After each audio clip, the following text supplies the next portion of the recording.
നമസ്കാരം. നിലമ്പൂർ ഉപതെരഞ്ഞെടുപ്പിൻ്റെ പ്രസക്തി ഇതാണ്.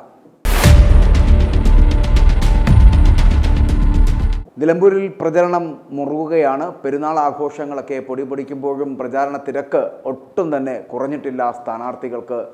മാത്രമല്ല, പെരുന്നാൾ നമസ്കാര ചടങ്ങുകളിലൊക്കെ പങ്കെടുക്കുകയും കുടുംബ സംഗമങ്ങളൊക്കെ നടത്തിയുമൊക്കെ സ്ഥാനാർത്ഥികൾ എല്ലാവരും തിരക്കിലാണ് എന്ന് തന്നെ പറയാം.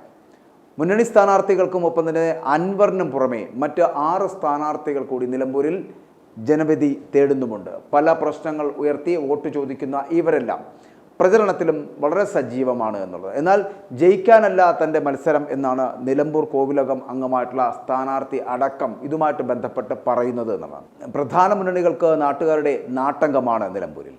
UDF-നും LDF-നും NDA-ക്കും സ്ഥാനാർത്ഥി മണ്ഡലത്തിൽ നിന്ന് തന്നെ ഉള്ള ആളുകളുമാണ്. നാട്ടുകാരല്ലെങ്കിലും PV അൻവറും SDPI സ്വതന്ത്രനും അയൽക്കാരാണ് എന്നുള്ളത്. ഇതിനിടയിലാണ് തിരുവനന്തപുരത്ത് നിന്നും കൊല്ലത്ത് നിന്നുമൊക്കെ എത്തിയവരുടെ ഒരു മത്സരം അവിടെ നടക്കുന്നതും അവർക്ക് വോട്ട് ചോദിക്കുവാൻ തന്നെ അത്തരത്തിലുള്ള പലതരത്തിലുള്ള കാരണങ്ങളുണ്ട് താനും. സ്ഥാനാർത്ഥി രാധാകൃഷ്ണൻ നമ്പൂതിരിപ്പാടിൻ്റേത് വ്യത്യസ്തമായിട്ടുള്ള കാരണങ്ങളാണ് പറയുന്നത്. രാജകുടുംബാംഗം ആദിവാസി ജനതയുടെ ക്ഷേമത്തിനാണ് ഇവിടെ വോട്ട് തേടുന്നത് എന്നുള്ള പ്രത്യേകത വരെ ഉണ്ട് ഇപ്പോൾ നിലമ്പൂരിൽ. ഇടതുപക്ഷ സ്വതന്ത്ര സ്ഥാനാർത്ഥിയായി ജയിച്ച് 2016 മുതൽ 2025 ജനുവരി 13 രാജിവെക്കുന്നത് വരെ 9 കൊല്ലം പിണറായി വിജയൻ്റെ എല്ലാ കള്ളക്കമ്മട്ടങ്ങൾക്കും കുടപിടിച്ച PV അൻവർ എന്ന പരമനാറി തൻ്റെ താളത്തിനൊത്തു തുള്ളിയില്ല എന്ന് പറഞ്ഞ് പല ഗുരുതര ആരോപണങ്ങളും ഉന്നയിച്ച് വലിയ കോളിളക്കമുണ്ടാക്കി ഒടുവിൽ നിലമ്പൂരിലെ ജനങ്ങളെ വിഡ്ഢികളാക്കി രാജിവെച്ചു.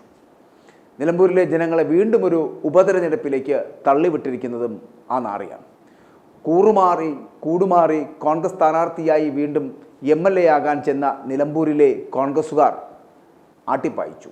ഇപ്പോൾ ഗത്യന്തരമില്ലാതെ സ്വതന്ത്ര സ്ഥാനാർത്ഥിയായി രാഷ്ട്രീയ ആത്മാഹൂതിക്കിറങ്ങിയിരിക്കുകയാണ് PV അൻവർ. കഴിഞ്ഞ 9 കൊല്ലം ഇടത് സർക്കാരിനൊപ്പം നിന്ന് ഇപ്പോൾ യാതൊരു ഉളുപ്പുമില്ലാതെ വന്നിരുന്ന് പിണറായി വിജയനെ വിമർശിക്കുന്ന നിലമ്പൂർ മൂരിയുടെ ജൽപ്പനം കേട്ട് വോട്ടർമാർക്ക് തന്നെ മടുത്തിരിക്കുന്നു എന്ന് പറയാം.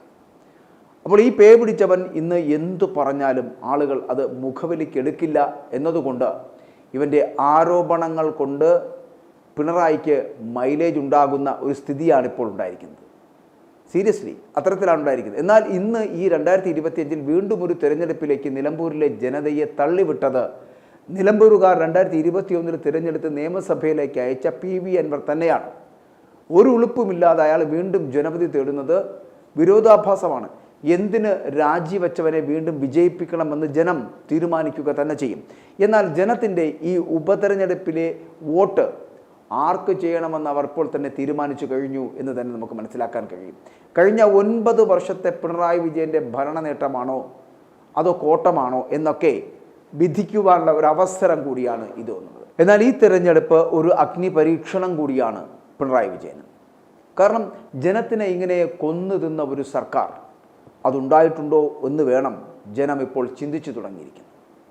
അസാധ്യമെന്ന് കരുതി എഴുതിത്തള്ളിയ വികസന പദ്ധതികൾ യാഥാർത്ഥ്യമാക്കി എന്നും വീടും ഭൂമിയും ഭക്ഷണവും ആരോഗ്യവും ഉൾപ്പെടെ ജനജീവിതത്തിൻ്റെ ഓരോ തലത്തിലും ക്ഷേമം ഉറപ്പുവരുത്തിയുമാണ് സർക്കാർ മുന്നോട്ട് പോകുന്നത് എന്നാണ് മുഖ്യമന്ത്രിയുടെ അവകാശവാദമെന്ന് പറയപ്പെടുന്നത്. പ്രളയങ്ങളും പ്രകൃതി ദുരന്തങ്ങളും മഹാമാരികളും സർക്കാരിന് മുന്നിൽ വെല്ലുവിളികൾ ഉയർത്തിയെന്നും എന്നാൽ അതൊക്കെ അതിജീവിച്ചുവെന്നും പക്ഷെ പ്രതിസന്ധിയുടെ ഘട്ടങ്ങളിൽ നാടിനായി നിൽക്കേണ്ടവർ പലരും സർക്കാരിനെതിരെ നിന്നുവെന്നുമുള്ള കുറ്റപ്പെടുത്തലുകൾ മുഖ്യമന്ത്രി വളരെ കൃത്യമായി നടത്തിയിട്ടുണ്ട് എന്നുള്ളതാണ്. പക്ഷേ വർഗീയ ശക്തികൾ ഭിന്നതകൾ സൃഷ്ടിച്ച് ദുർബലപ്പെടുത്താൻ ശ്രമിച്ചു എന്നുകൂടി. എന്നാൽ ആ ഘട്ടങ്ങളിൽ ഓരോ ആപൽ ഘട്ടങ്ങളെയും ജനകീയ മുന്നേറ്റത്തിൻ്റെ അല്ലെങ്കിൽ ജനകീയ ജനാധിപത്യത്തിൻ്റെ മഹാമാതൃകകൾ ഉയർത്തി ജനങ്ങളും സർക്കാരും ഒന്നിച്ചു നിന്നു നേരിട്ടുവെന്നൊക്കെ വീമ്പ് പറയുന്ന മുഖ്യമന്ത്രി ചിലത് തിരിച്ചറിയണം.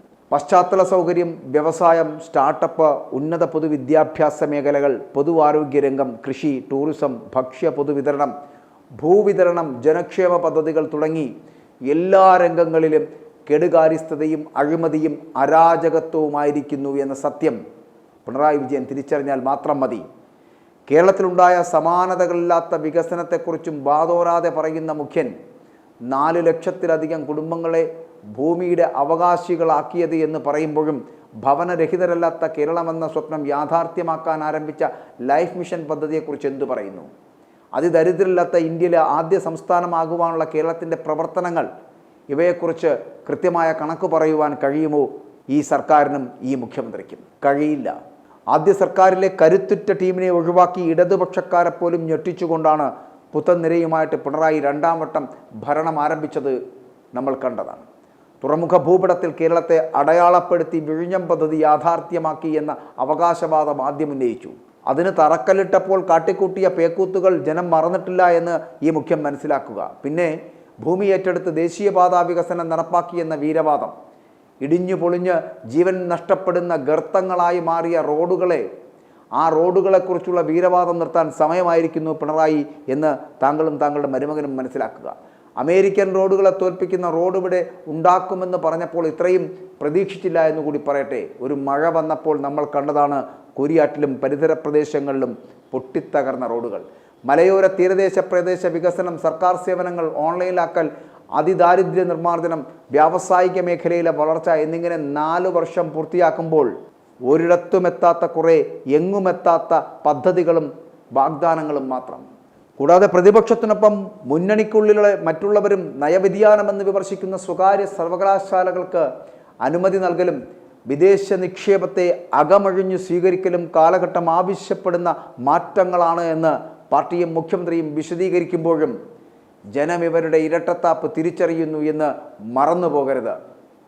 മുഖ്യമന്ത്രിയുടെ മകൾക്കെതിരായിട്ടുള്ള കേസും ആരോപണങ്ങളുമാണ് അതിൽ ആദ്യത്തേതെന്ന് പറയപ്പെടുന്നത്. ആശാ വർക്കർമാരുടെ സമരവും പോലീസിൻ്റെ ആവർത്തിക്കുന്ന അമിതാധികാര പ്രയോഗവും സർക്കാരിൻ്റെ പ്രതിച്ഛായയ്ക്ക് കോട്ടം തട്ടി എന്നുള്ള കാര്യത്തിലും സംശയമില്ല. അഴിമതി ആരോപണങ്ങളടക്കം നേരിട്ടപ്പോൾ മടിയിൽ കനമുള്ളവനെ വഴിയിൽ പേടിക്കേണ്ടതുള്ളൂ എന്നായിരുന്നല്ലോ പിണറായിയുടെ മറുപടി. അങ്ങനെ കടന്നാക്രമിക്കാൻ വിഷയങ്ങൾ ഉണ്ടായിട്ടും പ്രതിപക്ഷത്തിൻ്റെ ശക്തിയില്ലായ്മയാണ് സർക്കാരിൻ്റെ ധൈര്യമായിട്ട് നമുക്ക് കാണാൻ കഴിയുന്നത്. ഇവിടെ ദളിത് വനിത ബിന്ദുവിന് നേരിട്ട ദുരനുഭവവും ബിന്ദുവിനെ കള്ളക്കേസിൽ കുടുക്കി കള്ളി എന്ന് വിളിച്ചതുപോലുള്ള പോലീസ് അട്രോസിറ്റിയും മാത്രമല്ല മലപ്പുറത്തെ ദേശീയപാത തകർന്നതും സർക്കാരിൻ്റെ വാർഷിക സമ്മാനമാണ് എന്ന് പ്രതിപക്ഷ നേതാവ് വി.ഡി. സതീശനും കുറ്റപ്പെടുത്തിയ ആ സംഭവമുണ്ടല്ലോ, അതൊരു യാഥാർത്ഥ്യമല്ലേ? സർക്കാർ കടത്തിൽ മുങ്ങി നിൽക്കുമ്പോഴാണ് വാർഷികത്തിൻ്റെ പേരിൽ, 4ാം വാർഷികത്തിൻ്റെ പേരിൽ കോടികളുടെ ധൂർത്ത് നടത്തിയത് എന്ന് മറക്കാൻ കഴിയുന്നതാണോ? സംസ്ഥാനത്തിൻ്റെ കടബാധ്യത 6 ലക്ഷം കോടിയിലേക്ക് കുതിക്കുമ്പോഴും സർക്കാരിൻ്റെ 4ാം വാർഷിക ധൂർത്തിന് ചെലവാക്കിയത് കോടികളാണ് എന്നുള്ളതാണ്. ഓരോ ജില്ലയിലും ഇതിനായിട്ട് കൂറ്റൻ പന്തലുകൾ നിർമ്മിക്കാനായി മാത്രം 42 കോടി രൂപ ചെലവാക്കി. PRD വഴിയും മറ്റ് വകുപ്പുകൾ വഴിയുമൊക്കെ വാർഷിക ധൂർത്തിനായിട്ട് ചെലവാക്കിയത് ഭീമമായിട്ടുള്ള തുകയാണ്. വിവിധ വകുപ്പുകളിൽ നിന്നായിട്ടുള്ള തുക നേരത്തെ തന്നെ ആഘോഷ പരിപാടികൾക്ക് അനുവദിച്ചിരുന്നു. പൊതുമേഖലാ സ്ഥാപനങ്ങളുടെയും മറ്റ് സർക്കാർ വകുപ്പുകളുടെയും ഒക്കെ വിഹിതം കൂടെ ആകുമ്പോൾ ആ 4ാം വാർഷിക ചെലവ് എന്ന് പറയപ്പെടുന്നത് 100 കോടിയിലധികമായിരുന്നു എന്നുള്ളതാണ്. സർക്കാർ വാർഷികത്തിൻ്റെ പേരിൽ പാർട്ടി സഖാക്കന്മാർക്കും സിൽബന്ദികൾക്കും വൻതുകയുടെ കരാറുകൾ നൽകിയുള്ള ധൂർത്തിനാണ് സത്യത്തിൽ കേരളം സാക്ഷിയായത് എന്നുള്ളതാണ്.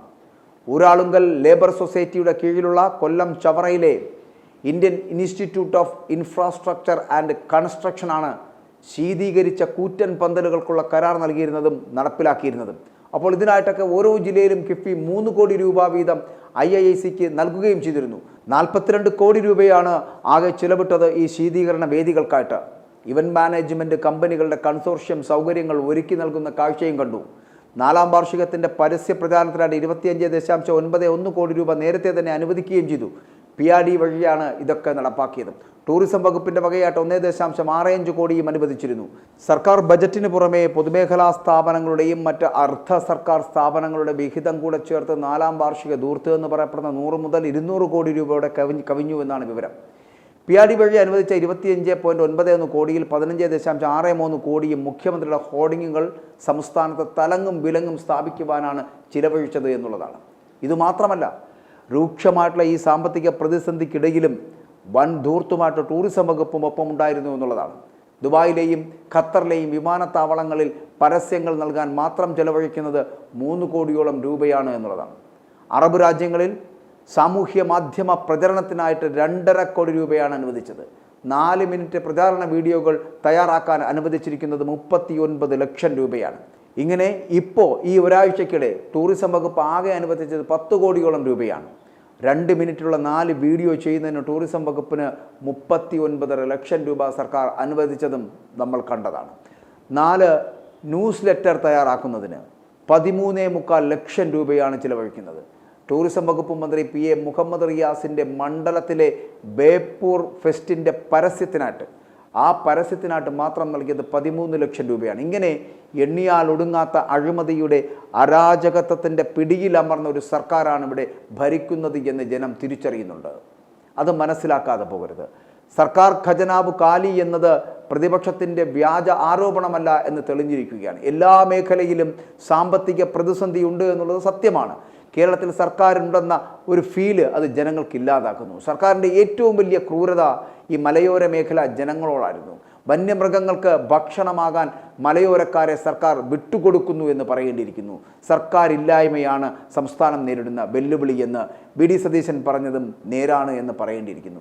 ആഘോഷങ്ങൾ ചെലവ് കുറഞ്ഞതും ആഡംബരപൂർണവുമല്ല എന്ന് സർക്കാർ വാദിക്കുമ്പോഴും വരാനിരിക്കുന്ന തദ്ദേശ സ്വയംഭരണ നിയമസഭാ തെരഞ്ഞെടുപ്പുകൾ ലക്ഷ്യമിട്ടുള്ള ഒരു രാഷ്ട്രീയ പ്രചാരണമാണ് ഇവിടെ നടത്തിയത് 4ാം വർഷത്തിൽ എന്നുള്ള കാര്യത്തിൽ സംശയമില്ല. കൂടാതെ നിലമ്പൂർ തിരഞ്ഞെടുപ്പിൻ്റെ പശ്ചാത്തലത്തിൽ ക്ഷേമ പെൻഷൻ അടക്കം നൽകാൻ തീരുമാനിച്ചതിനെ കൈക്കൂലി എന്ന് മരവാഴയാണെങ്കിലും KC വേണുഗോപാൽ പറഞ്ഞത് സത്യമാണ് എന്നുള്ളതാണ്. 4ാം വർഷത്തിൽ സർക്കാർ എവിടെ നിൽക്കുന്നു എന്ന് തെളിയിക്കുന്നതാണ് ഞാൻ ഈ പറഞ്ഞതെല്ലാം. 3ാം തവണയും പിണറായി വിജയനെ മുഖ്യമന്ത്രി സ്ഥാനത്തേക്ക് CPM ഇപ്പോൾ തന്നെ പ്രതിഷ്ഠിച്ചു കഴിഞ്ഞിരിക്കുകയാണ്. എന്നാൽ ജനങ്ങളുടെ നികുതിപ്പണം കൊണ്ട് ദുരിതമാഘോഷിക്കുന്ന സർക്കാരിനെ, കടമെടുത്ത കോടികൾ പൊടിച്ച് ആഘോഷമാക്കിയ നേതാവിനെ, ഈ ധൂർത്തടി സാധാരണക്കാരൻ്റെ ചുമലിൽ കയറിയിട്ട് അവനെ കൊല്ലാക്കൊല ചെയ്യുന്ന സർക്കാരിനെയാണോ ജനത്തിന് വേണ്ടത് എന്ന് ഇനി തീരുമാനിക്കുവാൻ ജനത്തിന് കഴിയണം. സർക്കാർ നല്ല കാര്യം ചെയ്തിട്ടുണ്ടെങ്കിൽ അത് ജനങ്ങൾ വിളിച്ചു പറയട്ടെ, അല്ലാതെ ആത്മപ്രശംസ ആകരുത്. ആത്മപ്രശംസ ആത്മഹത്യക്ക് തുല്യമാണ്. ഇച്ചിരിയെങ്കിലും ഉളുപ്പ് വേണം സർക്കാരെ, ഉളുപ്പ്. ഇനി നിലമ്പൂരിലെ മത്സരം അഥവാ കോൺഗ്രസ് പരാജയപ്പെട്ടാൽ അത് ഈ സർക്കാരിന് മുന്നോട്ട് പോകുവാനുള്ള കരുത്താകുമെന്നുള്ള കാര്യത്തിൽ സംശയമില്ല. കൂടാതെ വരാനിരിക്കുന്ന തദ്ദേശ സ്വയംഭരണ നിയമസഭാ തെരഞ്ഞെടുപ്പുകൾക്കുള്ള ഒരു വഴിവെട്ടൽ കൂടിയാകും അത് എന്നുള്ള കാര്യത്തിലും സംശയമില്ല, ഉറപ്പ്. i2i News, an eye for truth. i2i News subscribe ചെയ്തിട്ടില്ലാത്തവർ ഇപ്പോൾ തന്നെ സബ്സ്ക്രൈബ് ചെയ്യുക. നോട്ടിഫിക്കേഷൻ ലഭിക്കുവാൻ ബെൽ ബട്ടണും അമർത്തുക.